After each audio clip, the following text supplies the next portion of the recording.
another CEO Wisdom Pod, Crypto Edition, VC Edition with Oliver von Wolff. He was live from Dubai. Now he is live from Estonia, two destinations I have on my radar to register business. Really glad to talk to him. Today, we're going to talk about VC. We're going to talk about crypto. We're going to talk about blockchain itself, US, VS, other countries. Lots of people have been bullish on the Dubai crypto ecosystem that is slowly burgeoning there. Before we do this podcast, brought to you by podbuyer.com, which is my podcasting company. If you want to start, scale, or be invited to a podcast, Podbuyer is the way to go. Podcasts are pretty cool. So you can get great guests like Oliver on, you can learn from them. You can get leads, you can get subscribers, you can get clients. So that is podbuyer.com. Oliver, welcome to the pod. Glad to have you on. Can you tell us about yourself and Helion? Yeah, hi, Charles. Thank you so much for inviting me. It's always a pleasure to reach out to customers and people who are interested in the blockchain and ecosystem. Yeah, actually, my name is Oliver von Wolff. I'm originally from Germany. First time in Dubai since 99, or Shasha at this time. With coming and leaving, so now back since 2019 in Dubai. I worked before let's say 2019, my journey started for crypto and blockchain in Germany. I got invested and got a CFO in a company. We were number 3 in Europe, issuing a full regulated Bitcoin ETF to the German stock market. So this is how I came back to Dubai this time, because we decided going to Dubai to do a dual listing for our product in Dubai. Yeah, after that, I was managing director for CV Labs in Dubai. I managed the DMCC Crypto Center successfully. We onboarded, I don't know, the first 1,200 blockchain crypto companies there in like 9 months. And then last year, I decided with one of my partners to set up Helion Ventures. So Helion Ventures is regulated in the DIFC. The DIFC is the Dubai Financial District, let's say. There are 2 in UAE. One is Abu Dhabi, the ADGM, and the Dubai, the DIFC. And we are regulated by the DIFC. And those are the 2, let's say, financial spots in the UAE. Love it. Let's start with Dubai. The tax situation is pretty attractive there. Like, I'm thinking to have a residence there myself, it's just first the time zone and then like being far away from home. I'm not sure if my wife would love it, via staying here in Mexico and chilling on the beach. What are the requirements to get the zero tax thing in Dubai? Well, I mean, first of all, you always can, and this would be my recommendation, traveling to Dubai and stay there a couple of months maybe to see if you like it or if you don't like it. So Dubai has a lot of advantages, but also, let's say, I don't want to say disadvantages, but you have to look for an apartment, you have to set up the company, you have to look for an office and all this kind of things. Then you have to run and to apply for the visa and your Emirates ID. So all this at the end, like costs and also like time consuming things sometimes. Yeah. So for this side, my recommendation is always go to Dubai, stay there for 1 or 2 months to see, do you like it? If you don't like it, you're very welcome to join a lot of like events now in September and October. I don't know how many events there are. So Helion Ventures and myself, we will be speaker there. So if you are here, then just catch me, yeah, and ask your question or come back to me if you want. I'm also happy to make some introductions for Dubai. Yeah, so I think it's really very much to see if you like it or if you don't like it. And if you like it, then of course, it depending if you just want to come as a tourist or if you want to stay there a bit and get the feet on the ground. Yeah, and then you can apply, you can set up your own company. There are different visas. There's an investor visa, there's an entrepreneur visa, yeah, a freelancer visa as much I know. You can set up your company in one of the free zones, then you get license, and then with the license, you also can apply then for the permanent or for the residence card, yeah. Yeah, but this is all of, let's say, a lot of work. And as I said, my recommendation is always, it's like tasting wine and food. Yeah, you can have the most expensive bottle of wine. If you don't like it, it doesn't make sense.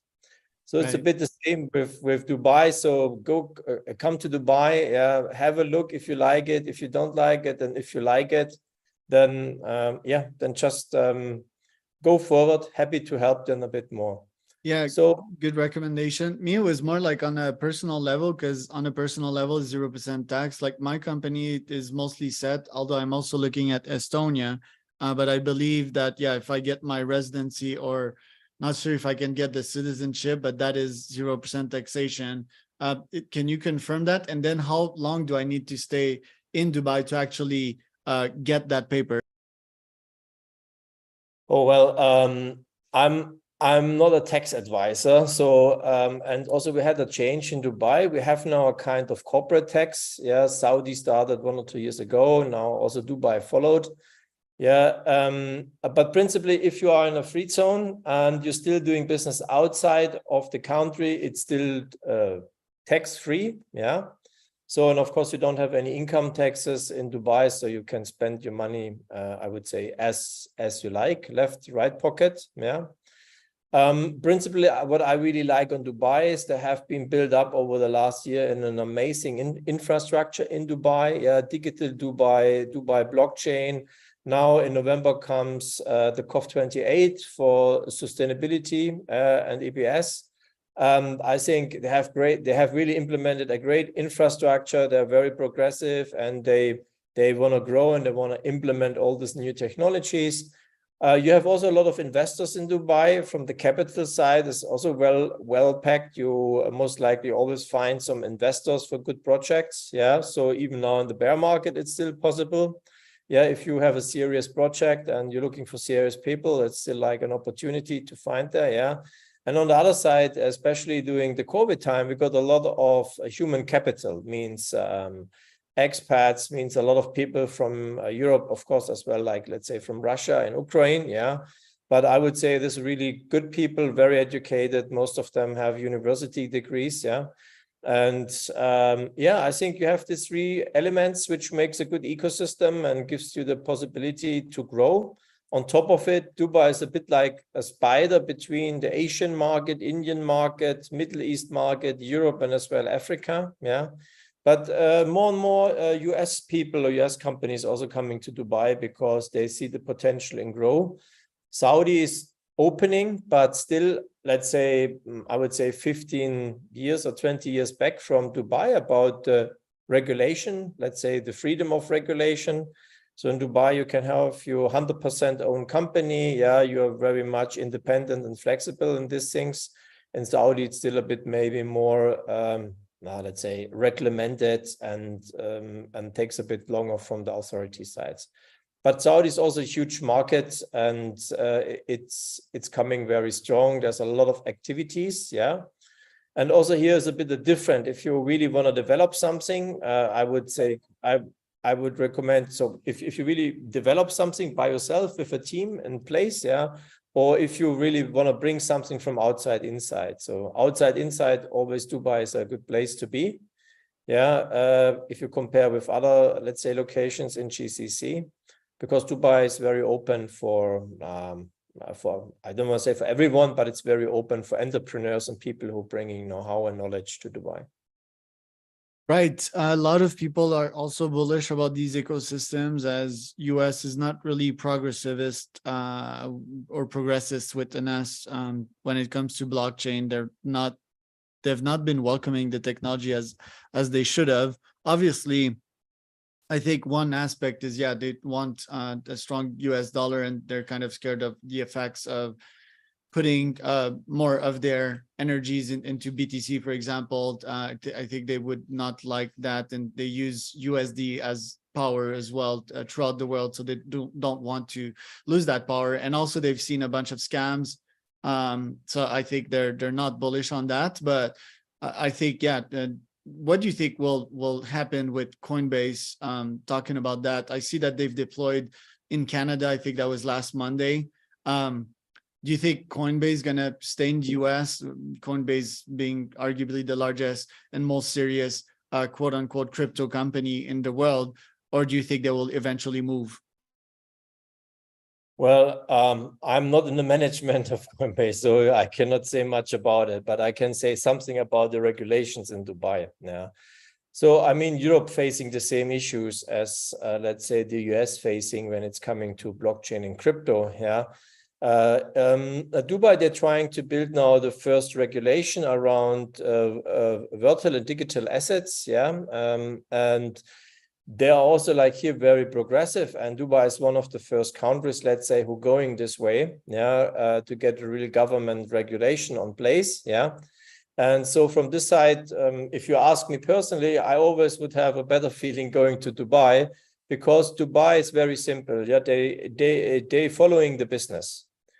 So it means when it makes sense to develop the country and brings additional impact to the country in a positive way, then Dubai will, let's say, they will start to develop this kind of economic fields, without having these barriers, let's say, in their minds. So they are not very much political driven. They are more or less like business driven. So and that's a good thing in Dubai. So you can be sure. And I mean, the good thing is, I mean, you're having regulations in place is a good thing. Having too many regulations in place is maybe a bad thing. Having no regulations in place, it's also not good, but at least it gives you partly the freedom to develop new products and setting up new companies. So Dubai, I would say, is somewhere in the middle, and so on the one side, very open-minded, and we're now with the VARA regulation, what I really like on it, if you look a bit more to the regulations by themselves, they're very much focused on, let's say, customer protections. So especially, I mean, and that's very good, because we all know there were a lot of, in the last bullish market, we had a lot of scam guys and fake guys and all this kind of stuff running around and collecting money from serious people, but they just didn't have the knowledge, maybe. So, and I think from this side, I think Dubai is going a very good way, and I'm very happy to be part of this in Dubai. UAE and the Saudi problem that people have been mentioning is their human rights, their low human rights score on the human rights index. Freedom of speech might be a problem there as well. Like, can I criticize the king without ending up in jail? I mean, I don't have the time to do these things, but I value my freedom of speech. And if I'm not agreeing with something, you're going to hear me about it, like that's a core trademark of mine, really much on the left. And I think that a lot of folks in the crypto community are also that way. Is that a problem, or is that being fixed as we speak? I mean, I think there are two sides, and also we have maybe to diversify it a bit Dubai, maybe from other GCC countries. They're all like in different level of liberties, let's put it this way. But principally women's, they have more rights as they have in the US or, for example, in Europe. So they're very much protected. Of course, if I say something against the kingdom, I might be facing some issues, but principally I would say today I have more liberty to speech as I have, for example, in Germany. In Germany, I'm already like very restricted of political correctness and all this gender stuff. In Dubai, I can say what I feel. And of course, I can express what I feel. You try to avoid politics and religious topics, but principally I can talk in Dubai whatever I want. If I do not hurt other people or like something like this. But principally, I would say today that Dubai has more civil rights as many other like Western countries. Meanwhile, and I have a good example for this. When I came 2006, I came with a German investor to Dubai, and we were the first one who had the project development for real estate in TCOM. At this time, there was no Media City, no DMCC, no JLT, nothing. We had a free view from TCOM to Burj Al Arab. There were only desert. And we were standing there and this German guy made a due diligence about rights. Let's say it's very important for Germans. And we had this discussion. So let's say like 20 years ago, or like this was 2006, I would say, okay, still there were some more issues about this, especially about maybe free speech and religious. But meanwhile, I would say Dubai is the most liberal country who I know in the world. You have mosques, you have Hindus, you have Christians. You have many different kinds of religions, and everyone is free to practice their religion as long they're not let's say, interrupt or how to say, disturb other religious. Yeah, and of course, it's an Arabic country, and you have to accept that this is the mainstream. Yeah, but on the other side, with the Sharia compliance and everything, it gives you also like more rights. For example, women. Yeah, women have a lot of rights in Dubai. They're highly protected as well, family and kids. Yeah, and so I would say why you should say something about the kingdom if you have all this freedom. Yeah, and as long no one takes care if you're following the rules, how much money you make and how you spend your money. Yeah, and I think that's a very positive, let's say for me at least, benchmarks to live and to stay in Dubai. So I'd never be afraid going out. Girls, they're going out, they'll never be afraid. You can put your wallet on a table in a restaurant. And if you come back after 15 minutes, the wallet is still there. No one, it's like, if I come to Europe and I put my wallet on a table and leave for 15 minutes, I'm most likely 99% sure it will be gone, at least in Germany meanwhile. Yeah, so in Dubai, this is no problem. So that's just a very positive working surrounding, because you don't have to be afraid about anyone or anything. Yeah, and I think that's very positive for Dubai. Right. So I spent some time in Hong Kong, and yeah, crime rate is extremely low there. I guess it has mostly to do with the per capita salary, which is pretty high. I believe in Hong Kong it's around 100K, and in Dubai must be around that too. So people just have cash, so why steal? That is just stupid. And yeah, I understand your point with the freedom thing. It's like trade-offs, and it's probably one of the lowest trade-offs in the world that you can make, which is a valid and good point. I want to ask about Helion. What are you guys investing in nowadays? What are your bets, and any examples of cool startups that are probably changing the world that you invested in? Yeah, actually, Helion Ventures is not a VC. As I'm even marketing us as a VC, but we're more like a venture builder. So the difference is we're only investing in company if they really fit in our allocation in our portfolio and brings additional value to investors and as well to our projects. So it means we have a very deeply due diligence on a very high level. So with a pre-due diligence, scoring pre-due diligence, we implemented an AI in our scoring. So the projects which coming over the website, they get first time scored. Then we have a pre-due diligence, we have a due diligence. And then before we're really investing in a project, it's like a 40-page report, what we're producing. So this consider very high know-how on people and knowledge. We are very happy to have this in our company, in our group, yeah. And saying this, it's like we like to invest. Yeah, we're still investing. We have like 6 pillars in which we're investing. It's, for example, like tokenization of real-world assets, healthcare, financial platforms like DeFi. Yeah, but we're also still investing, for example, in gaming. So we also participate on the Ignita in Saudi Arabia in October. Yeah, and as we unfortunately closed our fundraising round for the gaming part, but we still get good gaming companies in. So 5 of these gaming companies we could approach going to Saudi for the event, and they get paid by the Saudi government, like traveling costs and hotel expenses. Yeah. And when we are with them there, then we're helping them fundraising and making contacts to potential investors in Saudi. Yeah. And so we're still doing a lot, and we also see our challenge to support the ecosystem. Yeah. Otherwise, that's one thing what we see more and more between, for example, Helion Ventures, for example, and traditional investors.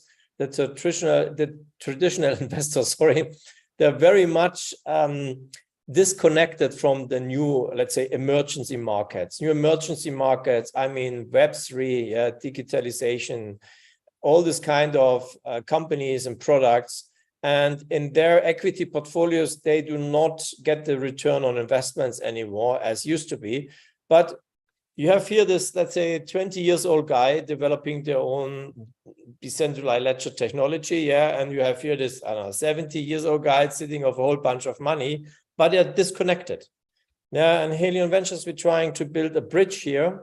Yeah, what is, let's say, quite difficult, but we have very good progress here with many from our investors. But it's more a long-term run. It's not a short-term run. You really have to talk with them. You have to convince them, and then you have to take them by hand and move and say, look, this is how it looks like. Yeah, maybe you want to try it. So it's a bit a long-term approach, but at least what I see at the moment is that also the market's coming back, but more and more investors are looking for this kind of new opportunities, because they understand they're missing a completely developing in this area. They're just missing the train. Yeah, and they're very keen to jumping on it. And that's a very good feeling, actually, yes.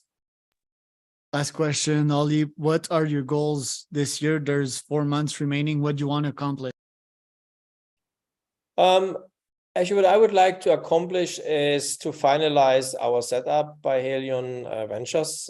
So we're also still a startup. Yeah, so we have the same issues as all startups. Yeah, we used the last months of setting up the infrastructure, building the team. Yeah, and now we want a bit more professionalized, and we're looking for a strategic institutional partner. Yeah, to take them on board.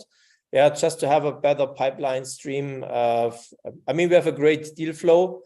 Yeah, and we're looking for also more regulated products in the future. Yeah, and here I'm sure there will become some changes as well soon in the future. We're working on many topics here. But yeah, I'm very happy if you're following us. And if you have then questions, please ask. For sure. Thank you so much for coming today. Where can people find out more about you if they have questions? Oh, very simple. They can just contact me. Oliver Von Wolff on LinkedIn, I would guess. Oh, please not LinkedIn, because LinkedIn, I already get so many messages. I'm not able to facilitate them anymore. Really, the best thing is if you send me an email, it's Oliver at helion-vc.com. Yeah. Or also happy over WhatsApp. Yeah, I have no issues giving my WhatsApp number as well. So that's the best way for me, because all these others medias are just overwhelmed with messages. I cannot facilitate them, so it's just not possible. All right. Well, thank you so much, Ali. This pod was brought to you by podpire.com. If you want to start, scale, or be invited to a podcast,